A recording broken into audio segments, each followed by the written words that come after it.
I have no self-esteem. I'm not saying I dislike myself or that I have a problem with my self-image, and I don't have low self-esteem. I'm just saying that I have no self-esteem at all. Why? For the same reason that I have no pet unicorns. Self-esteem is a fantasy. It's a meaningless fabrication that exists only in your imagination. The dictionary defines esteem this way: to regard with admiration. Self-esteem, therefore, means to regard yourself with admiration. But is that how we should see ourselves? If someone asked you who you admire, would you really want to answer, well, I admire myself? Would that be a good thing? I would say no, emphatically. I was hardly a precocious kid, but I think I realized this self-esteem thing was a racket as far back as junior high. I remember when the guidance counselor at my school handed out a worksheet and asked us to rate our self-esteem on a scale of 1 to 10. Meanwhile, kids in China were learning silly things like math and science. Now we're bankrupt and they own the country, but at least we all feel pretty good about ourselves. In any case, there we were, facing the important task of arbitrarily quantifying our egos. When I asked my teacher why I should have high self-esteem, she said, because you're special. When I asked why I was special, she said, because you're you.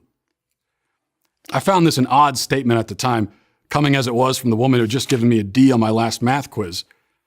Most of my classmates, though, quickly jotted down 9s and 10s. Incidentally, some of them would grow up to become unemployed alcoholics, but I'm guessing if they could take that test again, they'd score themselves exactly the same. See, that's the whole point of self-esteem, to be proud of yourself even when there's no reason to be proud of yourself. Of course, apologists will claim that self-esteem is simply about confidence, and that you need confidence to succeed in life. Okay, but if self-esteem is simply about confidence, then why don't we just call it confidence? Because confidence must be earned. A student is confident about doing well on a test if he studies for it. An athlete is confident on the field if he practices. A singer is confident in her abilities if she, in fact, has abilities. Self-esteem, on the other hand, can be defined as unearned confidence. The person with high self-esteem, also known as a narcissist, feels good about himself on the basis of nothing. We may ask him, why do you esteem yourself? And his learned response will be, because I'm me. Like a modern-day narcissus, he can't see the world outside the window because he's too busy whispering sweet nothings to his reflection in the glass. In a saner, less confused time, people saw it the opposite way. It didn't matter how you felt about yourself, it mattered what you did. Funny, that's what my parents taught me. I remember one time explaining very carefully to my dad that he couldn't expect me to do my math assignment because math made me feel bad about myself. In return, he suggested that maybe I should study more, and then math wouldn't make me feel so bad. But in the meantime, he said, it doesn't matter how you feel. Do your homework. Doesn't matter how I feel? What a scandalous notion. I probably should have called social services. If this self-esteem thing was just another benign form of entertainment, we could just laugh it off. But it's become a serious problem because this I'm special, love yourself, you get points for breathing dogma taints everything it touches. It equips you for nothing.